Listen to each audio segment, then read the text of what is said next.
Então, Sérgio, estava te agradecendo pela sua participação, por esse bate-papo com a gente. Eu queria começar te perguntando o que você faz hoje? Como que é o seu dia a dia, a sua rotina? Quais são as suas funções hoje? Bom, eu estou numa empresa que eu comecei como estagiário, hoje eu estou como sócio e consultor técnico deles, a Jazz Engenharia Aeronáutica. O trabalho principal nosso lá é projetos de grandes modificações e certificação. Ele envolve, basicamente, a engenharia mão na massa, como ela deve ser.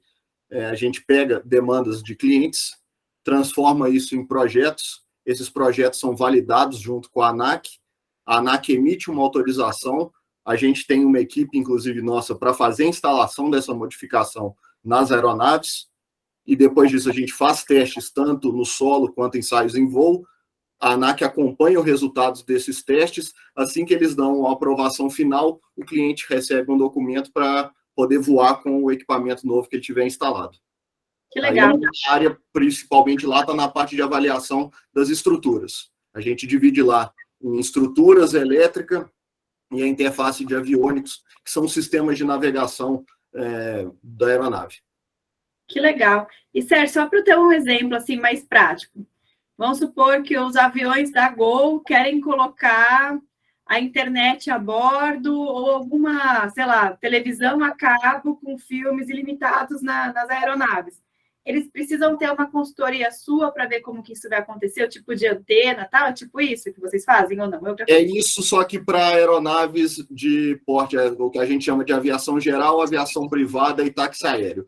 As companhias aéreas, que é a chamada aviação comercial, elas têm equipes de engenharia para isso, ou consultam o próprio fabricante da aeronave, que provavelmente já tem um projeto para isso. Enquanto a gente está falando de Azul, Latam, Gol, eles provavelmente vão consultar a Airbus, a Boeing ou a própria Embraer, que tem já o projeto para poder fazer a instalação. No nosso caso lá, o escritório nosso trabalha com aviação privada, aviação geral, que são a aviação de pequeno porte, táxi aéreo. Basicamente, todas as oficinas de táxi aéreo no país hoje prestam serviço com a gente.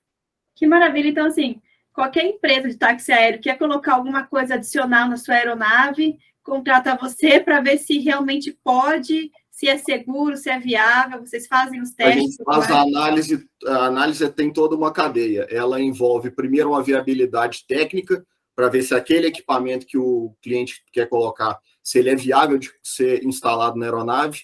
Se não, a gente oferece uma alternativa, porque geralmente você tem equipamentos similares que cumprem a mesma função, às vezes por diferença do fabricante A ou do fabricante B, com a aeronave A ou com a aeronave B, a interface de um ou de outro vai ser mais eficiente. Aí a gente passa para a análise econômica, passa para o cliente o orçamento. Quando ele aprova, a gente monta uma equipe que vai ter pelo menos um engenheiro na área de estruturas, um engenheiro na área de elétrica, um na área de aviônica e um técnico que vai acompanhar a instalação. Que legal. Então, um trabalho assim que não tem muita rotina. Cada hora é um tipo de projeto, é um tipo de acessório que o... Basicamente, cada hora aparece uma coisa. O último nosso maior que a gente está fazendo recentemente está projetando para usar combustível etanol, o mesmo que é utilizado nos automóveis, para aviões de pequeno porte, por conta da economia de combustível, ser um combustível sustentável e principalmente por conta do preço. A gasolina de aviação hoje, não confundir com o querosene, que é usado na aviação comercial, está batendo aí 12, 13 reais o litro. Com o etanol, a gente vai conseguir reduzir isso daí para 3, 4 reais. Que legal. Quer perguntar alguma coisa, Luna, dessa parte do trabalho? Assim, mas, tipo, a rotina começa mais ou menos que horas, vai até mais ou menos... A tua empresa, assim, como é que funciona? Tipo, a rotina... Até quando eu era funcionário deles, a rotina era bem certinha, tinha lá, começava às 7h30 da manhã até 5 horas da tarde, aí a gente dividia isso daí de uma maneira escalonada para conseguir atender o maior número de projetos durante esse dia, porque a gente nunca está trabalhando em um projeto só, o mesmo engenheiro, eu, por exemplo, estou coordenando 6 projetos ao mesmo tempo, e a gente precisa organizar isso daí na rotina. Já cheguei a pegar mais projetos do que isso, só que aí eu estava dividindo algumas tarefas com outras pessoas. Hoje eu estou na parte de gerência desses projetos na área estrutural. Só que quando me convidaram para ser sócio, aí isso daí é o que a maioria do pessoal não conta para você na faculdade. Você tem um horário de começar, mas não tem um horário de acabar. Fica pior, não fica melhor, né? Depende. Aí vai um ponto importante que eu vou te falar, que independente da profissão que você escolha, eu acho que vale isso da maneira mais simples possível. Se apaixone com aquilo que você for fazer. Porque eu não sei a hora de parar de trabalhar com aviação por conta disso. Te falo, já tive problema aqui em casa com a esposa por conta de esquecer de sair do escritório. Não porque tá ruim em casa, pelo contrário. A vontade de ficar em casa é gigantesca, só que quando você ama aquilo que você faz, você começa a fazer aquilo ali de maneira tão natural que o tempo passa e você não vê. Tá se divertindo, tá curtindo tá ali, né? Eu já cheguei a ficar 16 horas no escritório e ser lembrado que eu tinha que voltar para casa, porque os sócios que estão lá comigo hoje participam dessa mesma vontade. A gente começou a empresa com 5 pessoas. Hoje a gente está com 60 colaboradores. Que legal. Como é que chama a empresa? Jazz Engenharia Aeronáutica. Nossa, que legal. E aqui em São Paulo, onde fica? Fica em Nova Lima, aqui em Belo Horizonte. Aí a gente tem o escritório de engenharia aqui em Nova Lima, tem 2 hangares no Carlos Prates e hangares parceiros espalhados no país. Nossa, muito legal o que você faz hoje. Bacana. E, Sérgio, agora conta pra gente como que você chegou onde você está hoje. Como que foi o início da sua carreira? Você sempre soube o que queria fazer? Teve dúvidas? Conta pra gente a jornada para chegar aqui. Eu tive um pouco de sorte nisso daí, porque apesar de ninguém na família ter seguido a área, eu sou o primeiro engenheiro da família, acho que você é o único por um bom tempo. A maioria do pessoal foi para áreas completamente distintas. Eu, desde pequeno, eu gostei de avião. Não sei porquê, talvez a Luna não deve nem ter visto o primeiro filme do Top Gun. Eu assisti o filme quando lançou o primeiro. Em 86, né? 86. Em 86. Sabe-se lá por que cargas d'água eu apaixonei com aquilo ali. E eu queria entrar para a Academia da Força Aérea. Por conta da visão, eu não pude. Aí eu pensei, eu tenho que trabalhar com avião de alguma outra maneira. Eu descobri a engenharia nisso daí. Aí, desde sempre, eu comecei na UFMG focado para isso. Eu terminei as 2 graduações na UFMG, tanto a mecânica quanto a aeronáutica. E, o mais breve possível, eu comecei a estagiar. Contra todas as recomendações que a maioria das pessoas fazem, eu, inclusive, comecei a estagiar de graça. Eu falei, eu preciso aprender a trabalhar com isso daqui de alguma maneira.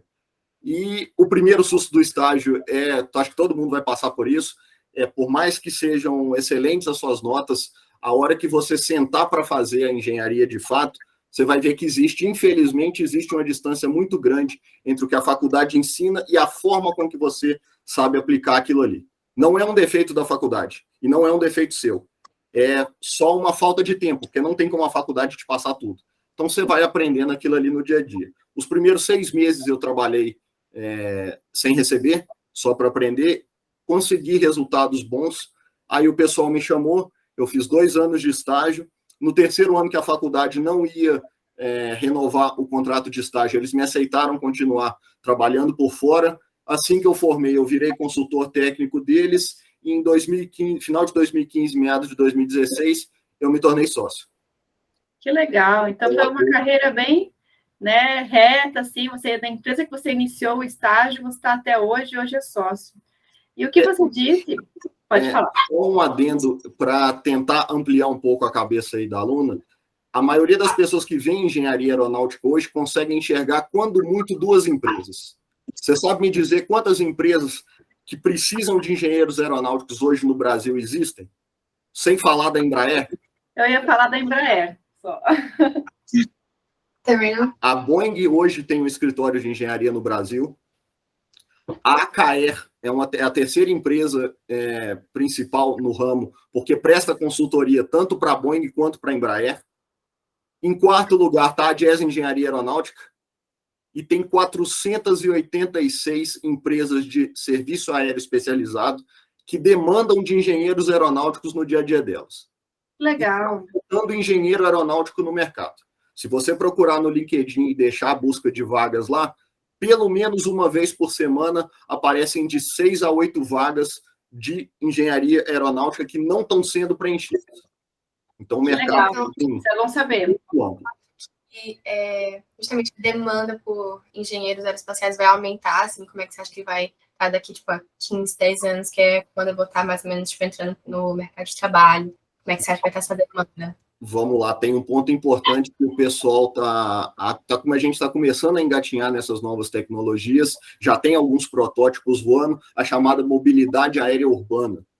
Basicamente, o táxi voador, trocando em miúdos. Parece uma realidade muito distinta, mas hoje a gente tem mais de 50 empresas no mundo que têm protótipos já operacionais. Em Dubai, no ano que vem, a gente já vai ter os primeiros testes de aeronaves para carregar passageiros dentro das cidades. Então, legal. Isso está mais próximo do que vocês imaginam. Um dos nossos sócios de uma das empresas que a gente tem, Rodrigo Sorbili, ele era da Embraer, ele saiu da Embraer para ir para a Alemanha. Depois de 15 anos de Embraer, hoje ele está na Alemanha, numa empresa chamada Lilium.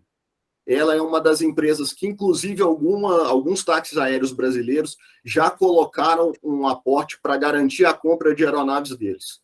Tem 50 aeronaves já vendidas dessa Lilium para uma empresa aqui no Brasil, e a Embraer entrou na corrida, não sei se você sabe, recentemente, o IVE da Embraer chegou a fazer algumas aparições aí na mídia, é um táxi aéreo da Embraer, a aeronave que a Embraer vai usar para esse tipo de serviço, que já chegou a ter mais de 100 pedidos. Então, você está falando aqui, daqui a 10, 15 anos, você entrando no mercado de trabalho, a chance de você trabalhar nessa área de mobilidade aérea urbana é muito grande.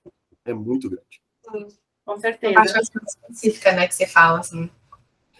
Não digo na área específica, é porque, querendo ou não, a engenharia ela vai se conversar em todos os padrões. Vou te dar um exemplo aqui. O pessoal que faz engenharia aeronáutica muitas vezes participa de equipes de aerodesign. Você fala, é um aeromodelo. Você fala um aeromodelo, diz que o pessoal ele até vai envergar a cara, que é uma aeronave radiocontrolada. Só que a mesma engenharia que eles usam para projetar, construir e testar essa aeronave radiocontrolada, a Embraer usa para fabricar um E-195, para carregar 80 pessoas. A base da engenharia é a mesma. A física por trás daquilo ali é a mesma. Você só precisa ajustar os cálculos e fazer funcionar.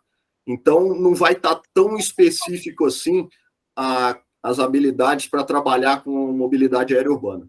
As mesmas de um engenheiro que trabalha hoje, ele tem plenas capacidades de trabalhar no futuro dentro dessa área. Que legal. Isso já é o que está acontecendo, né? Você falou que em Dubai já vai começar. Então, quem se qualificar nessa área agora, né? Tem um campo absurdo, porque eu não duvido que esse é o futuro mesmo. Eu acho que mobilidade urbana vai passar por muitas alterações, né? E esse é um dos caminhos. Para você criar drones, esse tipo de coisa, tem que estudar engenharia espacial também ou não tem nada a ver? Pelo contrário, a ExmoBoats hoje é a maior empresa de drones no país. Ela começou com uma ideia em 2009 de dois caras que queriam transformar drones num negócio voltado para a agricultura. Hoje eles estão prestando serviço até para a Força Aérea com drones. E os dois engenheiros aeronáuticos. Porque a maneira de projetar o drone, seja ele voando como helicóptero com hélice para voo vertical ou uma asa voadora, o princípio físico é o mesmo. Você precisa ter engenharia envolvida ali por trás. Uma das coisas que o pessoal às vezes confunde, acho que isso daí vai responder um pouco a sua pergunta, não necessariamente você tem que se formar em engenharia aeronáutica para trabalhar com aeronáutica. Você precisa se formar em engenharia aeronáutica para assinar como engenheiro aeronáutico. Mas vou te dar um exemplo. O chefe de departamento da Embraer na área de estruturas, ele formou engenharia civil. Você tem engenheiros navais dentro da Embraer, com especialização em algumas áreas da aeronáutica.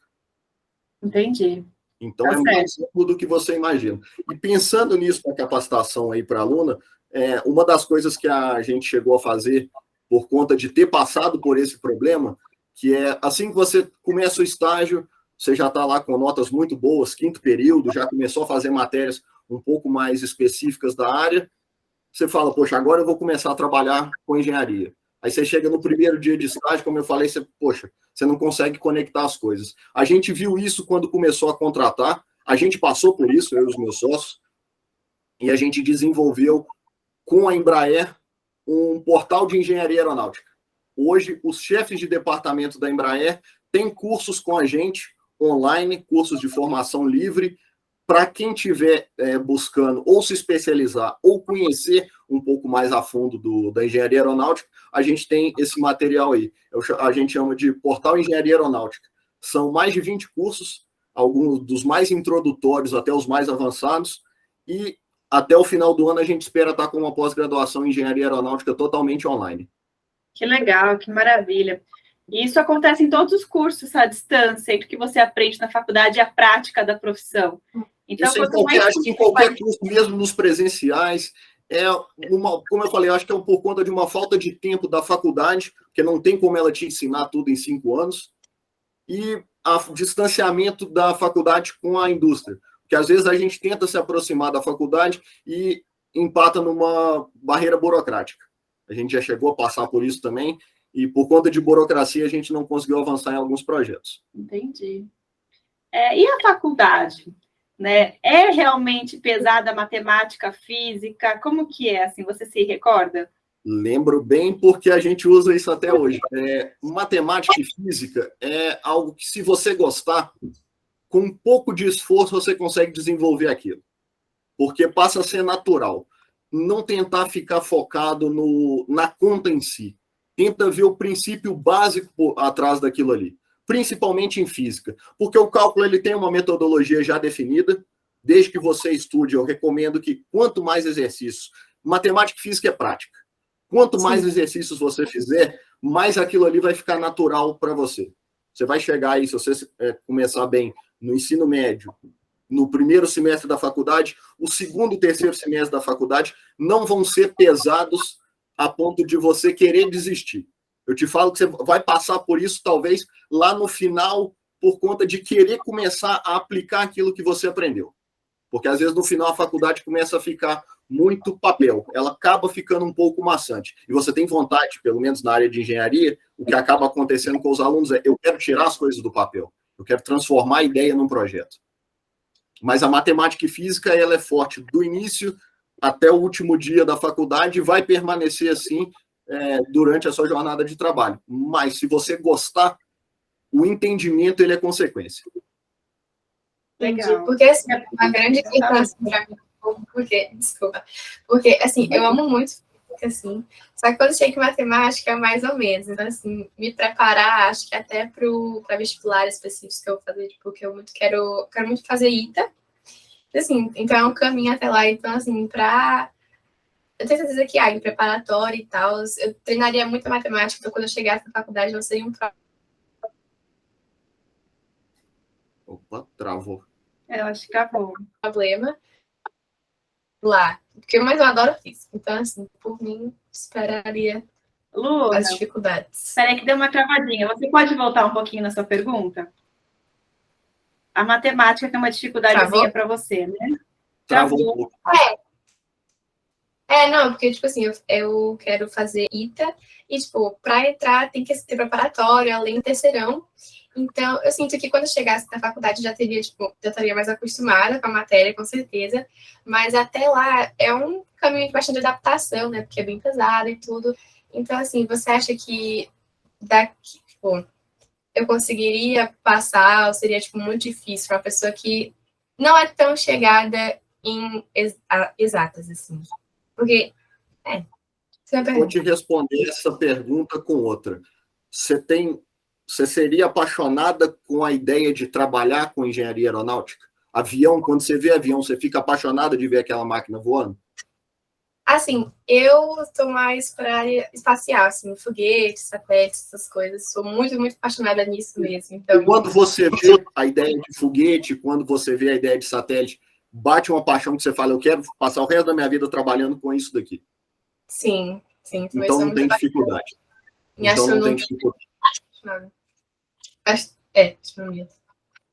Então não vai ter dificuldade. Foca, mantém o foco nas principais disciplinas. Para o ITA eu te falo, matemática e física. Não fica só na matemática. A física deles também é muito puxada. Química nem tanto, português nem tanto, e inglês é outra coisa. Inglês é assim, é mais do que fundamental. Principalmente depois da formação. durante a formação para entrar no vestibular e para acompanhar muito da literatura que vai ser dada na faculdade, o inglês é fundamental, mas no mercado de trabalho isso já não entra nem como um diferencial. É o mínimo. Sim. Um inglês muito bom.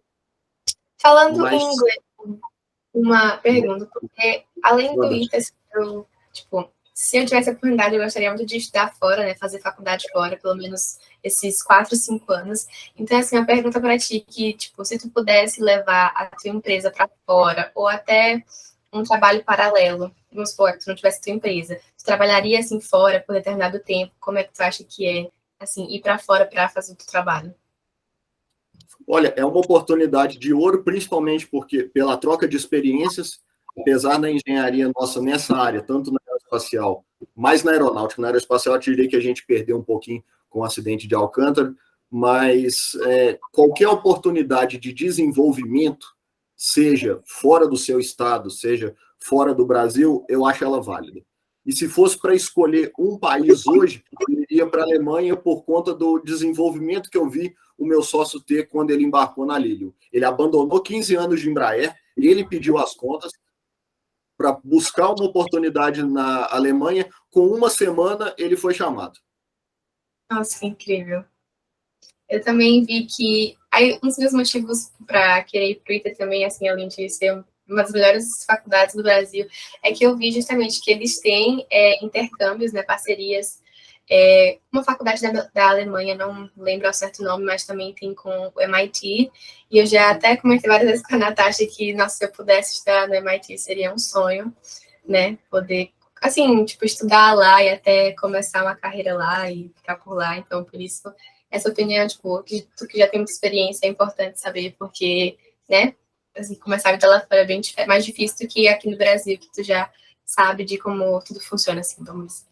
Mas deixa eu ser sincero com uma coisa, a faculdade daqui é mais difícil do que a de lá. Eu tive a oportunidade de fazer alguns cursos na Califórnia, na área de aeronáutica, para aprofundar um pouco mais do que a gente via aqui. A faculdade daqui é infinitamente mais difícil, pelo menos na área de aeronáutica, do que a de lá. Isso eu posso te falar assim, a gente não fica para trás em nada do que é realizado lá fora. As burocracias que a gente passa, os entraves que existem aqui, não são ligados à qualidade do nosso ensino. Sim. Que legal, bom saber. E a UFMG é uma excelente faculdade também, né? Uma excelente opção, né? Hoje as principais aí para a área de aeronáutica e aeroespacial, a gente tem o ITA, a USP, Unicamp e a UFMG. Os 4 principais. E só uma dúvida, né? Quais são as maiores diferenças entre a engenharia aeroespacial e a engenharia aeronáutica? Tem muita diferença, uma coisa ou outra? Como que é? Tem, vamos lá. A aeronáutica, ela está voltada para veículos que voam num meio como o ar. A aeroespacial, ela vai estar voltada para veículos de satélite e foguetes. Basicamente, um resumo bem simplificado seria isso. Então, assim, a base é a mesma, porém, né, a aeroespacial, né, vai além aqui da órbita e tudo mais. Então, são cálculos talvez um pouco diferentes. São diferentes, porque envolvem locais onde o veículo vai estar se movendo de maneira distinta. Ok, o foguete tem que sair da Terra, só que as velocidades que ele atinge geram uma física diferente do que a física usada para uma aeronave que voa, por exemplo, abaixo da velocidade do som. O foguete precisa de 25 vezes a velocidade do som para sair da Terra. E a gente, aqui no Concorde, voava 2 vezes a velocidade do som. Nossa. Então, assim, você acha que para o mercado de trabalho, a aeronáutica faz mais sentido, tem mais oportunidade? Ou as duas? O que você acha? A aeroespacial, ela está mais reduzida por conta a gente perdeu há um tempo atrás em Alcântara a base de Alcântara, os principais cientistas e engenheiros que trabalhavam no programa aeroespacial brasileiro, infelizmente vieram a falecer, e isso atrasou o programa em cerca de 15 a 20 anos. A gente está começando agora a chegar no que tinha quando ocorreu o acidente. A aeronáutica, ela está crescendo numa velocidade muito maior do que a gente esperava, principalmente considerando o pós-pandemia, por conta dessa tecnologia da mobilidade aerourbana. Só que, assim, a gente está falando no mundo onde tem um cara igual Elon Musk que quer mandar a turma para Marte, Se fosse apostar, eu diria que a mesma mecânica de aeronáutica que você tem aqui, você vai aplicar ela lá em Marte se você precisar desenvolver um veículo para transporte dentro da atmosfera marciana. Então, eu apostaria para você seguir o que você tem mais vontade. Você não vai perder em mercado se você estiver bem qualificado, tiver as habilidades necessárias e estiver preparada para encarar o mercado de trabalho, qualquer uma das opções que você seguir, eu tenho certeza que você vai ter sucesso. Sim. Quer perguntar alguma coisa, Luna? Assim, não, ainda não. Dando que aproveitar, olha, o Sérgio está aqui com a gente, não é sempre que a gente consegue isso. Qualquer pergunta, pode mandar. Lembrei, falando de salário, assim, como é que funciona? Tipo, tu falou do teu estágio, que depois tu começaste a receber, como é que funciona essa começo da carreira? Bom, vamos lá. A empresa que quando a gente começou a Jazz Engenharia, como era uma empresa muito menor, acho que o salário estava muito abaixo do padrão. A hora minha, lá na época a gente trabalhava por hora, apesar de serem 6 horas de estágio, eles tinham uma certa liberdade lá, era uma média de R$4 por hora. Então, assim, muito abaixo. Hoje, na empresa, a gente consegue manter um salário mínimo como bolsa de estágio, o salário mínimo vale transporte e alimentação, isso como bolsa de estágio, então qualquer pessoa que vem estagiar com a gente tem isso daí. E pós-formado tem o piso de engenheiro, que, salvo engano, são 8 salários mínimos, batido os descontos aí, a gente está falando cerca de R$5.000 líquido no final do mês. E, dependendo da empresa que você tiver, eles vão ter plano de carreira. Posso te dar um exemplo próximo que eu tenho da Embraer, que com 15 anos de trabalho, meu colega saiu de lá ganhando mais ou menos uns R$13.000. 13.000. Ok. Legal. E assim, vamos supor que eu sou formada em engenharia aeroespacial, eu conseguiria trabalhar na sua empresa, eu conseguiria ter oportunidade, né, nessa indústria aeronáutica, por exemplo? Na aeronáutica, com certeza, porque a gente está com dificuldade, inclusive, de contratar pessoas. Vou dar um exemplo, aí vai um pouco mais de força de vontade para você, Luna. Não desiste, porque minha turma entrou com 80 pessoas, formou eu e mais 4. Nossa, foi diferença. Foi largando ao longo do caminho, infelizmente, porque viam dificuldades, acho que por não gostar tanto daquela escolha. Às vezes por ter sido uma opção dos pais, às vezes por ter sido a que deu para passar. Eu tento recomendar para todo mundo que vai escolher uma carreira, volto naquele mesmo termo, apaixone-se com aquilo que você vai fazer, para você não correr risco de chegar com 8 anos de faculdade, 8 semestres de faculdade, tá 1 ano de formar e falar, não era nada disso que eu queria. Você falou das turmas, então vocês começam tipo, numa mesma turma, porque assim, tem a mesma base para todas as especialidades, e depois vocês vêm mais aprofundado? Sim. Exatamente. Hoje, a UFMG, ela separou, antigamente, até na minha formação em 2012, ela tinha uma trajetória específica de aeronáutica. Então, Sim. Você podia fazer engenharia mecânica, adicionar as matérias de aeronáutica e você terminava com as 2 graduações. Hoje, eles separaram a aeroespacial em aeronáutica e astronáutica. A partir do 5º período, você escolhe qual das 2 especialidades você vai seguir. Para astronáutica, você vai para essa área de satélite, foguete. Para aeronáutica, você vai para aviões e helicópteros. Sim. Quem faz engenharia, no caso de engenharia espacial, aeronáutica, pode se tornar piloto de caça? Pode. Para piloto de caça, tem um detalhe, que você tem que passar na academia da Força Aérea com até 16 anos. Depois dos 16, na academia da Força Aérea, para a formação de piloto de caça, já não tem mais jeito. Aí você pode se tornar piloto comercial sem problema nenhum. Entendi. Legal, boa pergunta, Luna. Interessante. Eu assisti o Top Gun ontem. Foi ontem. Muito legal, né? Esse novo filme, tá demais. Ele falou assim, ó, porque eu realmente, quando eu fui assistir aos cinemas, eu não sabia que tinha um filme assim dos anos 90, e na verdade foi um filme anterior que eu tinha assistido, que foi o que me despertou assim para engenharia, porque é uma coisa que eu nunca tinha passado na minha cabeça, né? Ainda mais eu que um tempo venho tendo dificuldades com exatas, eu ficava, nossa, não quero matemática no meu caminho, não sei o quê. E aí, quando eu assisti esse outro filme, eu esqueci agora, mas eu fiquei, assim, muito impressionada e tal. É ficção científica, mas tinha a ver. E é um dos meus gêneros favoritos de filme. E aí, quando eu assisti Top Gun, eu fiquei, assim, apaixonada. Eu ficava, meu Deus, eu quero fazer isso que ele faz. E, assim, é meu filme preferido hoje. Eu ainda não consegui assistir o primeiro, né, dos anos 90, mas quero muito assistir.